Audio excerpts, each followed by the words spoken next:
پاکیزگی پر دیا ہے۔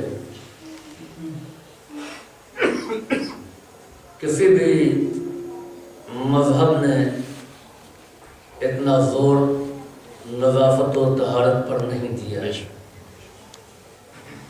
قرآن مجید کی وہ مبارکہ آیات جن میں جا بجا طہارت کا ذکر کیا گیا ہے، طہارت محبت خدا کا ذریعہ ہے۔ فیہ واللہ یحب التوابین ویحب المتطہرین، اللہ توبہ کرنے والوں کو دوست رکھتا ہے، پسند کرتا ہے، اور صاحبان طہارت سے محبت کرتا ہے۔ قرآن مجید کے معنی اور مطالب کے ادراک کے لیے بھی طہارت کو لازمی قرار دیا گیا ہے۔ لا یمسہ الا المطہرون، قرآن مجید کو مس نہیں کر سکتے، اس کے معنی اور مطالب تک نہیں پہنچ سکتے، لیکن صاحبان طہارت۔ قرآن کو مس کرنے کے لیے طہارت ضروری ہے، طہارت لازمی ہے۔ یہ نہیں کہا کہ وہ لوگ مس نہیں کرتے، وہ لوگ مس نہ کریں جو پاکیزہ نہیں ہیں، جو طاہر نہیں ہیں، یعنی قرآن کو وہ لوگ مس نہیں کرتے جو کہ پاکیزہ نہیں ہے، طاہر نہیں ہے۔ حکم یہ نہیں دیا کہ نہ مس کرو، یعنی وہ لوگ مس نہیں کرتے کہ جو قرآن مجید کے سلسلے میں پاک و پاکیزہ نہیں ہے، طاہر نہیں ہے۔ روکا ان لوگوں کو نہیں گیا ہے، بلکہ ایک بات کہہ دی گئی ہے کہ وہ لوگ قرآن کو نہیں چھوتے جو پاکیزہ نہیں ہے۔ منع نہیں کیا گیا، منع کرنا اور ہے اور کسی کام کو نہ کرنا اور ہے۔ ان دونوں میں فرق آپ پہچانیں، کون روکنے والا ہے، کون ٹوکنے والا ہے۔ کتنے لوگ ہیں جو لا علمی میں جا کر کے قرآن کو مس کر لیتے ہیں۔ منع تو نہیں کیا گیا ہے کہ مس نہیں کرتے، تو ایسا ہونا چاہیے کہ کوئی بھی اس کائنات میں ایسا نہ ہو کہ جو قرآن کو چھوئے اور پاکیزگی کی حالت میں نہ ہو۔ قرآن نے صرف یہ اعلان کر دیا۔ اب آئیے قرآن میں مس کرنے کے معنی کیا ہے؟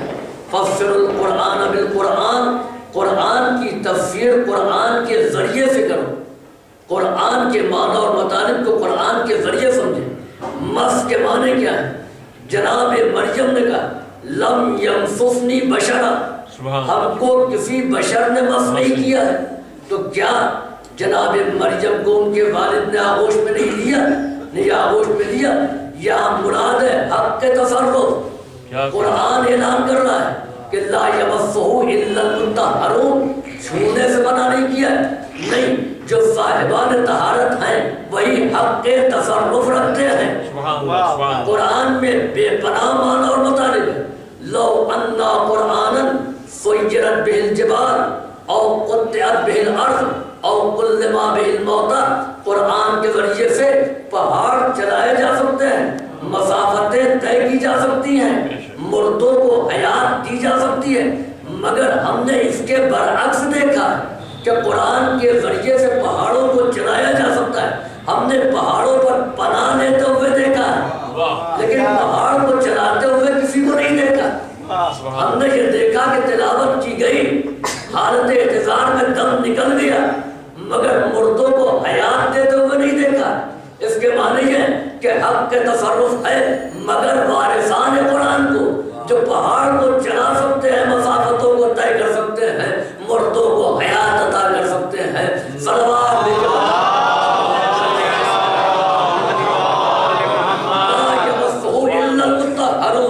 اس کو مس نہیں کرتے مگر صاحبان طہارت۔ فیہ رجال یحبون ان یتطہروا، بلند ترین گھر کے سکان کی پہچان یہ ہے کہ وہ طہارت کو دوست رکھتے ہیں، وہ پاکیزگی سے محبت کرتے ہیں۔ دوسرے مقام پر قرآن نے کہا عہدنا الی ابراہیم اسماعیل ان طہر بیتی، ہم نے عہد لیا ابراہیم اور اسماعیل سے تو گھر کو پاک و پاکیزہ رکھیں، گھر کو پاک و پاکیزہ رکھیں۔ بیت کی طہارت کی ذمہ داری اللہ نے معصوم نبیوں کو دی، مگر اس کے باوجود بتوں کی کثافت آ گئی، بتوں کی کثافت وہاں تک پہنچی، لیکن اہل بیت کی طہارت کی ذمہ داری کسی کے حوالے نہیں کی، خود کا انما یرید اللہ، اللہ کا ارادہ یہ ہے۔ یہی وجہ ہے کہ حکومتیں ختم ہو گئی، اقتدار پسپا ہو گئے، مورخین کے قلم نہ چل سکے، لیکن کوئی بھی دامن اہل بیت پر ایک دھبا بھی نہ لا سکا، کیونکہ طہارت کا اعلان قرآن نے کیا۔ اب آئیے یہاں طہارت سے مراد کیا ہے؟ طہارت کہتے کسے؟ دو قسم کی طہارتیں ہیں، ایک طہارت ظاہری اور ایک طہارت معنوی۔ طہارت ظاہری کیا ہے؟ طہارت ظاہری کے لیے اللہ نے پاکیزگی کا ذریعہ قرار دیا ہے، سورج کو بنایا، زمین کو بنایا، پانی کو بنایا، یہ مطہرات ہیں جو پاک کرتے ہیں۔ ظاہری طہارت کا ذریعہ یہ ہے، انسان کے جسم کو پاک کریں، لباس کو پاک کریں، پانی پاک کرتا ہے۔ یہ کس چیز سے پاک کرتا ہے؟ کہ نجاست سے۔ اب آپ دنیا کی خلقت کے سلسلے میں توجہ کریں کہ پہلے اللہ نے کس کو پیدا کیا؟ نجاستیں کیا ہے؟ کہ خون یہ نجاست ہے، پیشاب یہ نجاست ہے، کتا یہ نجاست ہے، یہ تمام چیزیں نجاستیں ہیں۔ کہ پاک کرنے والی چیزیں کیا ہے؟ کہ پاک کرنے والی چیزیں ہیں، آفتاب ہے، زمین ہے، پانی ہے۔ اب ظاہری نجاستیں الگ ہیں اور ظاہری طہارت کا ذریعہ الگ ہے، لیکن دونوں میں وجود کس کا پہلے ہے؟ پہلے ظاہری نجاست ہے یا ذریعہ طہارت پہلے ہے؟ کہ آفتاب پہلے ہے، زمین پہلے ہے، پانی پہلے ہے، نجاستیں بعد میں ہے۔ جس کو طہارت ظاہری کا وسیلہ بنایا ہے اس کا وجود پہلے ہے، نجاستوں کا وجود بعد میں ہے۔ اب جس کو طہارت معنوی کا ذریعہ قرار دیا ہے اس کا وجود کائنات کے وجود سے پہلے ہونا چاہیے، لہذا عالم انوار میں ان کو پہلے خلق کیا۔ صلوات بھیجیے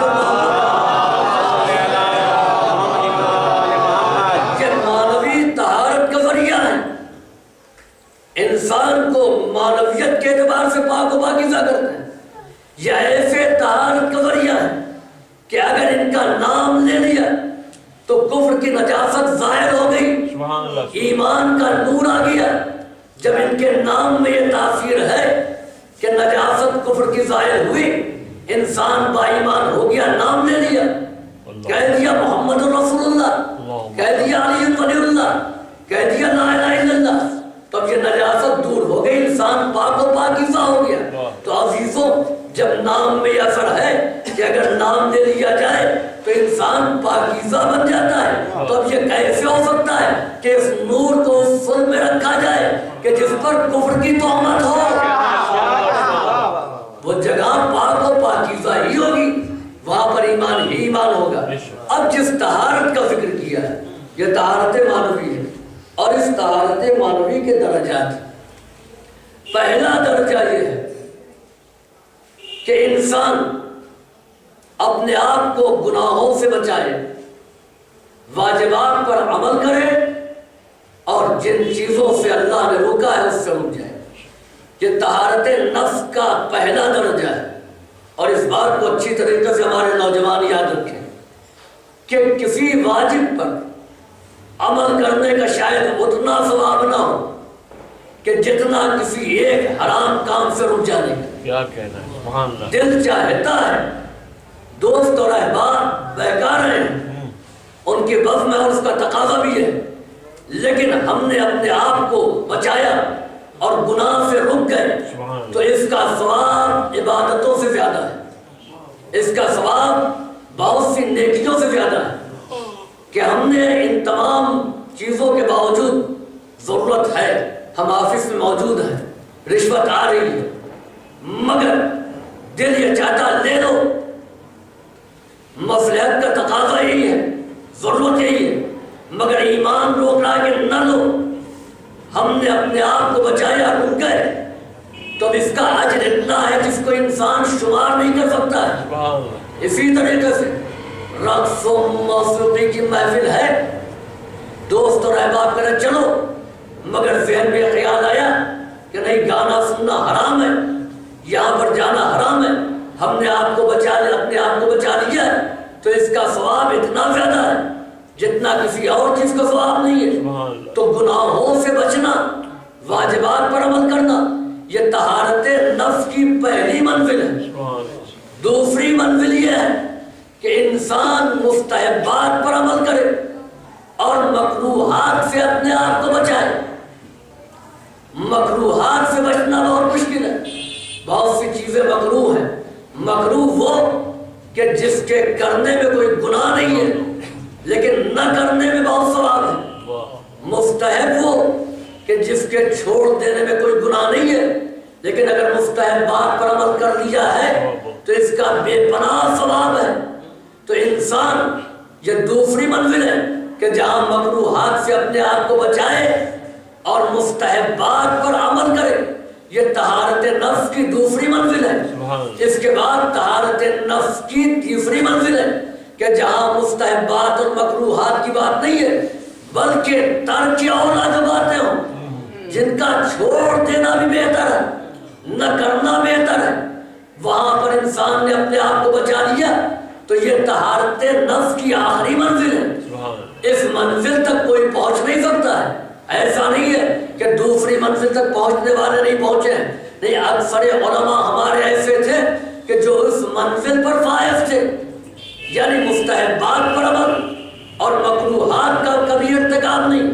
ان علماء میں سید مرتضیٰ علیہ الرحمہ، سید رفیع جنہوں نے نہج البلاغہ کو جمع کیا، سید مرتضیٰ جو علم الہدیٰ کے نام سے مشہور ہیں، یہ اس منزل پر تھے کہ جہاں پر مستحبات چھوٹے نہیں اور مکروہات پر عمل نہیں کیا گیا۔ اور یہ راز اس وقت کھلا کہ جب تمام اکابر علماء جمع تھے، وہاں پر ایک مسجد کی سنگ بنیاد رکھنا تھا۔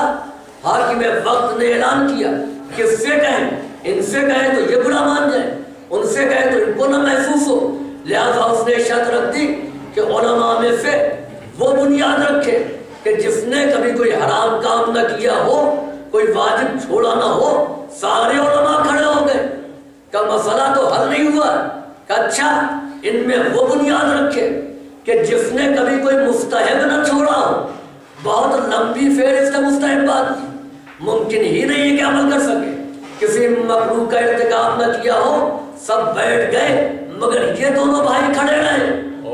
ان دونوں بھائیوں نے اعلان کیا کہ اللہ کا شکریہ ہے کہ ہم نے کبھی مکروہ پر عمل نہیں کیا، مستحب کبھی چھوڑا نہیں ہے۔ اس منزل پر تھے، اور جب طہارت نفس اس منزل پر آتی ہے تو نفس اتنا پاکیزہ ہوتا ہے کہ ایک دوسرے کے دل میں کیا یہ جان لیتے ہیں۔ سید مرتضیٰ نماز پڑھا رہے ہیں، سید رفیع ان کے پیچھے ہیں، نماز تمام ہوئی، سید مرتضیٰ نے کہا بھائی آپ 2 رکعت تک تو میرے ساتھ تھے مگر 2 رکعت کے بعد آپ نے فرادہ کی نیت کیوں کر دی؟ کہ 2 رکعت تو آپ کی بالکل ٹھیک تھی، توجہ اللہ کی طرف تھی، مگر 2 رکعت کے بعد آپ مسائل فقہ حل کر رہے تھے۔ اب یہ نفس کی پاکیزگی ہے یا نہیں؟ ان کے دل کی بات انہوں نے سمجھ لی، ان کے دل میں جو ہے وہ انہوں نے جان لیا۔ تو اب کوئی یہ نہ کہے کہ معصومین کیسے دل کی بات جان لیتے ہیں، ارے یہ کام تو ہمارے علماء بھی کر لیتے ہیں۔ صلوات بھیجیے بر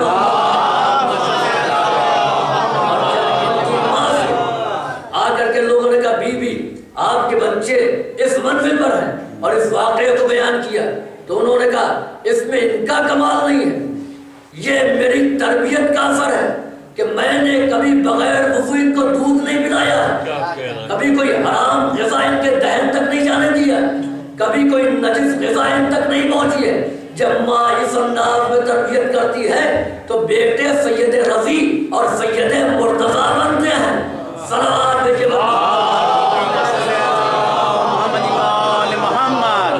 نفس کی یہ طہارت اور یہ پاکیزگی، اس منزل پر کوئی فائدہ نہیں ہے کہ جہاں پر ترک اولا بھی نہ ہو۔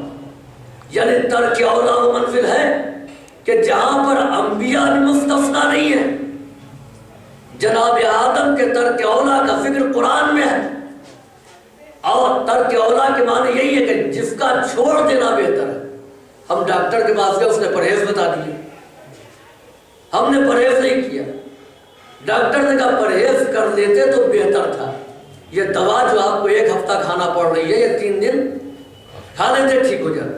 بس یہی مسئلہ جناب آدم کا ہے، اس سے زیادہ نہیں کہ جس کا چھوڑ دینا بہتر ہے. مگر یہ عجیب بات ہے کہ نہ خلف انسان، نہ خلف اولاد نے باپ کی خطا کو تسلیم کر دیا اور شیطان کے مشن کو کامیاب بنا دیا. لیکن اتنا سمجھ میں نہیں آیا کہ جناب آدم کہاں کے لیے حاکم بنے تھے؟ وہ جنت کے خلیفہ بنے تھے یا وہ اس زمین کے لیے خلیفہ بنائے گئے تھے؟ کہا زمین کے خلیفہ بنے تھے. جنت میں تو چند دنوں گیسٹ ہاؤس کے طور پر رہے تھے، استعمال کر دیا تھا. اور اگر سزا کے طور پر اتارے گئے ہوتے تو منصب چھین لیا جاتا، مگر منصب برقرار ہے. لیکن کم از کم اتنا تو مسلمانوں کو سمجھنا چاہیے کہ جناب آدم کس کے بنائے ہوئے خلیفہ تھے؟ کہ آدم اللہ کے بنائے ہوئے تھے. ملائکہ نے نہیں بنایا تھا، فرشتوں نے منتخب نہیں کیا تھا، اللہ نے بنایا تھا. تو جب اللہ کا بنایا ہوا خلیفہ ترک اولا کر کے جنت میں نہیں رہ سکتا تو پھر ہمارا منتخب کردہ گناہ کر کے جنت میں جا کیسے سکتا ہے؟ صلوات عرب کی آخری منزل وہ ہے کہ جہاں پر ترک اولا نہ ہو، وہ آخری منزل ہے. اور جب اس آخری منزل کو آپ پیش نظر رکھیں اب سمجھ میں آئے گا کہ صاحبان تطہیر کس منزل پر تھے. کہ قدرت اعلان کر رہی ہے، قرآن سند دے رہا ہے کہ انما یرید اللہ لیذھب عنکم الرجس اہل البیت یطہرکم تطہیرا.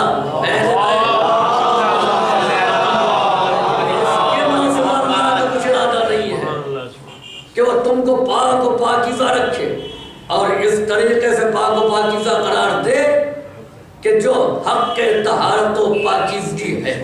تو وہ منزل ہے کہ جہاں پر ترک اولا بھی نہیں ہے. اب آئیے صاحبان عصمت سے قریب کچھ شخصیتیں ایسی ہیں کہ جس کو ہم اس تناظر میں دیکھتے ہیں کہ طہارت نفس کی اس منزل پر ہیں کہ جن کے دامن میں ترک اولا کا دھبا بھی نظر نہیں آتا. اب ہم ان کو غیر معصوم کہیں یا معصوم کہیں؟ اگر غیر معصوم کہیں تو نفس اتنا پاکیزہ ہے کہ ترک اولا کا دھبا بھی نظر نہیں آ رہا ہے. اور اگر ہم ان کو معصوم کہیں تو پھر حسین اور عباس کی عصمت میں کیا فرق ہے؟ امام سجاد اور جناب عباس کی عصمت میں کیا فرق ہے؟ جناب علی اکبر اور امام سجاد میں کیا فرق ہے؟ اب یہیں سے اندازہ ہوتا ہے کہ اس منزل پر ہے کہ جہاں پر آ کر کے عقلیں حیران ہو جاتی ہے، فکر عاجز ہو جاتی ہے کہ نتیجہ نکالا جائے تو کیا نتیجہ نکالا جائے. یہاں پر مراد وہ عصمت نہیں ہے کہ جو لطف خاص سے حاصل ہوتی ہے، وہ صرف 14 معصومین ہیں، لیکن وہ عصمت جو اکتسابی ہے اس منزل کے کمال پر فائز ہیں. جناب زینب بھی فائز ہیں، امام جناب زینب بھی فائز ہیں. جناب عباس اس منزل پر نظر آتے ہیں کہ جن کا نفس اتنا پاکیزہ ہے. اور یہ پاکیزگی نفس ہی کی دلیل تھی کہ امام سجاد کو یہ کہنا پڑا کہ امامت ایک اتنا اہم منصب ہے کہ اگر امیر المومنین عباس جیسے لائق فرزند کو بھی امام بنانا چاہتے تو امام نہیں بنا سکتے تھے. جب اتنا باکمال امام نہیں بن سکتا تو بے کمال کیسے بن سکتے ہیں؟ یہ منصب جعل الہی کا نتیجہ ہے. عزیزوں، یہ نفس کی طہارت اور نفس کی پاکیزگی اس منزل پر تھی کہ جناب عباس کے سلسلے میں علماء کو یہ لکھنا پڑا اور ایک خاص بحث قائم کرنا پڑا کہ عباس کو معصوم کہا جائے یا غیر معصوم. لیکن کردار آپ دیکھیں کتنا پاکیزہ کردار ہے. ولادت سے لے کر کے شہادت زار کربلا تک کہ وقت کیسا وقت تھا کہ جس وقت کائنات مودت کی رونق دوبارہ ہو رہی تھی، دنیا ایثار جگمگا رہی تھی، مولا کائنات کا گھر منزل چراغ طور بنا ہوا تھا. ام البنین کی آغوش رشک وادی ایمن بنی تھی جب قمر بنی ہاشم کا طلوع ہوا. اور پھر خطاب جو ملا تو پھر جناب عباس کو قمر بنی ہاشم کا خطاب ملا۔ اگر جناب عباس اس گھرانے میں ہوتے کہ جہاں معمولی شکل و صورت کے لوگ ہوتے تو پھر بہت آسان تھا، لیکن جس خاندان میں پیدا ہو اس خاندان میں سب قمر تھے، ہر ایک کا خطاب تھا۔ جناب عبداللہ کو قمر حرم کہا جاتا، یہ حرم کے حسین ہیں۔ جناب عبد مناف قمر بطحا کہے گئے۔ پیغمبر اسلام کو حدیث کتاب میں بدر کہا گیا یا نہیں؟ کأنہ البدر فی لیلۃ تمامہ و کمالہ، کہا گیا یا نہیں کہا گیا؟ امیر المومنین کے لیے قرآن مجید نے اعلان کیا والقمر اذا تلاہ، قسم ہے چاند کی کہ جب اس کے پیچھے پیچھے چل کر کے ماہ کامل بنا، تو یہاں قمر سے مراد امیر المومنین۔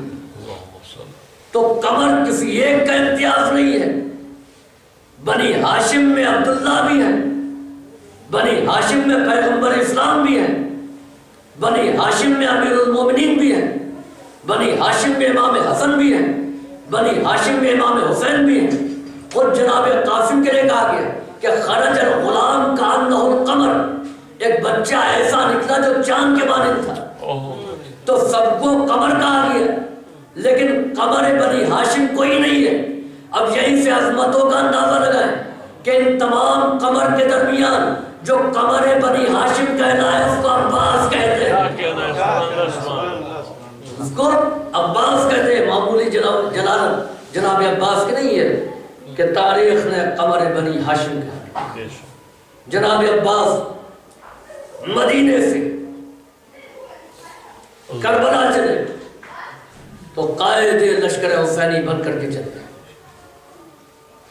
قیادت کس انداز میں کر رہے ہیں کہ امام مظلوم کی مصلحتوں پر نگاہ ہے، اور جو امام کی مصلحتیں ہیں اسی پر اقدام ہے۔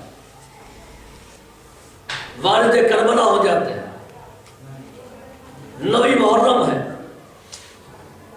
فوجوں نے آ کر کے گھیر لیا ہے۔ جناب عباس کو علم ہوا،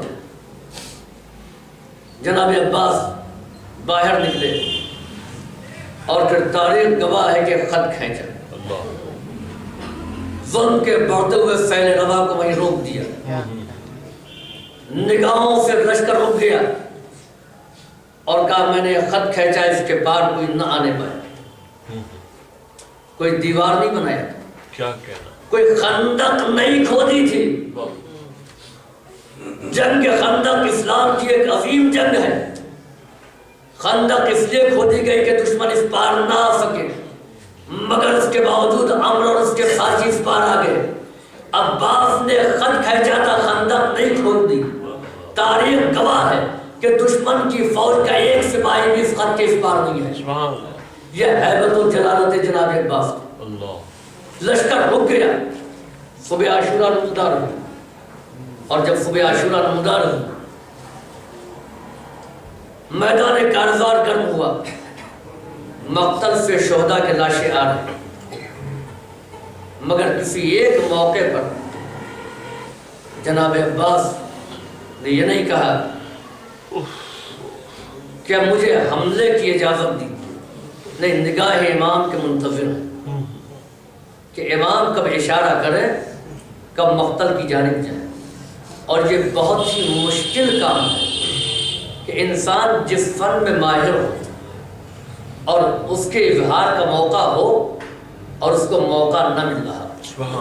یہ لشکر جناب عباس کے لیے کچھ نہیں تھا، جس کو اپنی نگاہوں پر روک دیا، جس کے کی ہیبت سے لوگ لرزہ برندام تھے، مگر نہیں، آغوش کے بالوں کے لاشیں اٹھا لائے، لاشیں لے آئے آغوش کے بالوں میں، اور جب کوئی نہ بچا تو ایک سوکھا ہوا مشکیزہ لے کر کے آئے۔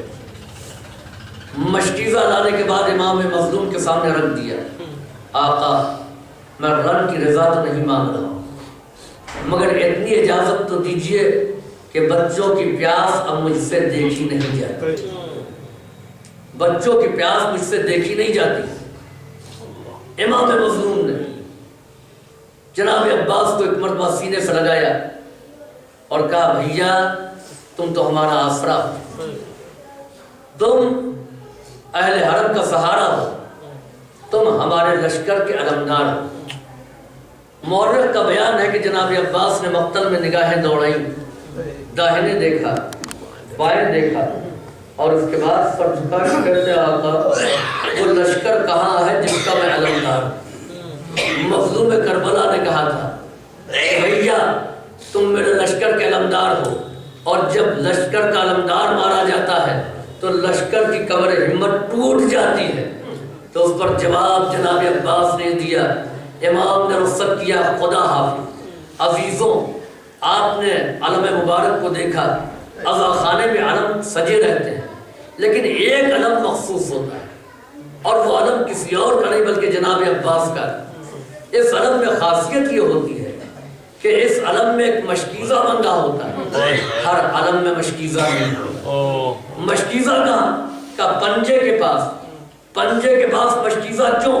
کہ جناب عباس جو علم لے کر کے مقتل میں گئے تھے اس علم میں پنجے کے پاس مشکیزہ بندھا ہوا تھا۔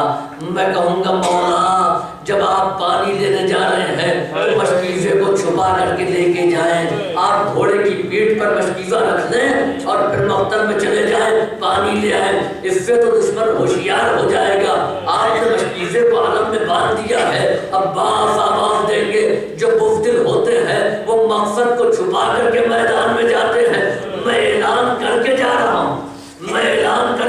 ہوں، ارباب اعضا جناب عباس مشکیزے کو لے کر کے رن میں آئے، اب فوجوں کو ہٹاتے ہوئے آگے بڑھے، اب فرات پر قبضہ کیا، مشکیزے کو بھرا، مشکیزے کو بھرنے کے بعد میں اب چل رہے ہیں۔ راوی کہتا ہے کہ جب تک عباس فرات کی طرف جا رہے تھے ایک زخم بھی جسم عباس پر نہیں لگا، لیکن جب پلٹنے لگے ہیں تو تیر پیوست ہو رہے تھے، نیزے آ کر کے ٹکرا رہے تھے، تلواروں کے وار سہ رہے تھے اور مشکیزے کو بچاتے جا رہے تھے، مشکیزے کو بچاتے جا رہے تھے۔ یہ مشکیزے کی حفاظت کیوں کر رہے تھے؟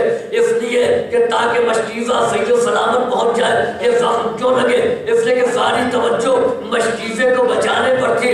تیر جس پر لگنا ہے لگ جائے، تلواریں آؤ، میرا بازو حاضر ہے، مگر مشکیزہ بچا رہے۔ ارے جب تک بازو سلامت رہے مشکیزہ بھی سلامت رہا، لیکن جیسے ہی دونوں بازو کٹ گئے، جری نے وہیں پر اپنی آس کو چھوڑ دیا، اس لیے کہ مشکیزے پر آ کر کے ایک تیر لگ گیا تھا۔ حمید ابن مسلم کہتا ہے ہم نے ایسا بہادر نہیں دیکھا، ایسا شجاع نہیں دیکھا کہ جس کے دونوں ہاتھ کٹے ہوئے ہوں اور ہم تیر سینے میں لگے ہوئے ہوں، کتنے بار پیٹھ کی جانب، کتنے بار سینے کے اوپر ہوئے، مگر اس کے باوجود عباس کسی کے روکے نہ رکے ہیں۔ جب مشکیزہ چھدا ہے تو وہیں پر رک گئے، آواز دی پروردگارا اب خیمے میں جانا نصیب نہ ہو، اس لیے کہ خیمے میں جا کر کے اب کیا کریں گے؟ ارے وہیں سے پلٹ آئے، مشکیزہ چھدا ہوا مشکیزے کو اپنے کٹے ہوئے بازو کی مدد سے لگا لیا۔ ارباب اعضا عباس وہیں پر رک جاتے ہیں، بازو کٹے ہوئے ہیں، اشکیا قریب آ گئے۔ ارے ایک شکین ایسا نیزہ مارا کہ جو پہلو پہ لگا، عباس گھوڑے کو بٹک بگانے لگے، ایک تیر آ کر کے آنکھ میں لگا۔ جناب عباس اس تیر کی اذیت میں مبتلا تھے کہ ایک تیر آ کر کے سینے میں پورا پیوست ہو گیا۔ اب کیا کریں؟ اگر دونوں ہاتھ سلامت ہوتے تو ایک ہاتھ سے آنکھ کا تیر نکالتے، ایک ہاتھ سے سینے کا تیر نکالتے، مگر نہ یہ ہاتھ سلامت ہے نہ وہ ہاتھ سلامت ہے۔ برف آہنی لگا، آواز دی یا اخی ادرک خاک، ارے بھائی بھائی کی خبر لیجئے۔ حسین یہ کہتے ہوئے چلے الان انکسر ازاری، ہائے میری کمر شکستہ ہو گئی۔ ارباب اعضا مظلوم کربلا نے مرثیہ پڑھ دیا۔ آج کی تاریخ جناب عباس سے منسوب ہے اور میں نے مختلف عزا خانوں میں خود بھی نظر دی ہے۔ جناب عباس کی حاضری کی نظر ہو رہی، یہ جناب عباس کی حاضری کی نظر کیوں؟ باقی شہداء کی حاضری کی نظر کیوں نہیں؟ عباس کی حاضری کی نظر کیوں ہوئی؟ میں بڑا متفکر تھا، سوچا کرتا تھا کہ مولا عباس کی حاضری کی نظر چاہنے والے کیوں دلایا کرتے ہیں؟ تو مجھے تاریخ میں ایک واقعہ ملا کہ جب جناب جعفر طیار جنہوں نے جنگ اس عالم میں کیا ہے کہ دونوں بازو کٹ گئے تھے جب جعفر طیار شہید ہوئے، اور وہ بھی بلندی سے اس عالم میں آئے جس طریقے سے جناب عباس بلندی سے گرے ہیں۔ ارے دونوں بازو جعفر طیار کے بھی سلامت نہیں تھے۔ جعفر طیار کی شہادت کی خبر سنا، مولائے کائنات تڑپ گئے اور مسلسل 3 دن تک جعفر طیار کے گھر میں حاضری کا کھانا بھجواتے رہے۔ ارے حسین کا بھائی مارا گیا ہے، یہ طرز عمل اپنے بابا سے دیکھ چکے ہیں، اب کیا ہے جو عباس کے بچوں کے لیے بھجوائیں؟ کیا ہے جو عباس کے خیمے میں بھجوائیں؟ اگر امکان ہوتا تو یقیناً حسین بھی اپنے بابا علی کی طرح حاضری کا کھانا بھجواتے، مگر یہاں پر امکان نہیں ہے تو چاہنے والوں نے نفریں لگا دی، مولا یہ حاضری حاضر ہے۔ میں نے گفتگو کو تمام کیا، ہاں جب یہ خبر شہادت جناب ام البنین تک پہنچی ہے، میں نے طلب کر کے یہ بتایا، ارے میرا شیر مار ڈالا گیا، یہ بتا تو سچ کہہ رہا ہے؟ میرا شیر کسی کے قابو میں آنے والا نہیں تھا، بتا میرا لال کیسے مارا گیا ہے؟ بیان کرنے والے نے بیان کیا، ارے بی بی عباس کے دونوں بازو پہلے کاٹے گئے پھر مارا گیا۔ جناب ام البنین کہتی ہے میں سمجھی کہ میرا لال کیوں مارا گیا، ارے جب میرے لال کے بازو سلامت ہوتے تو اس وقت کوئی مارتا تو میں جانتی، مگر یہ بتا کہ میرے لال کے بازو گھوڑے سے گرنے سے پہلے کاٹے گئے یا بعد میں کاٹے گئے؟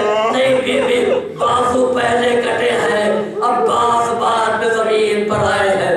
ام البنین تڑپ گئی، ارے میرا لال کیسے زمین پر آیا ہوگا، اس لیے کہ ہر گرنے والا بازوؤں کا سہارا لیتا ہے۔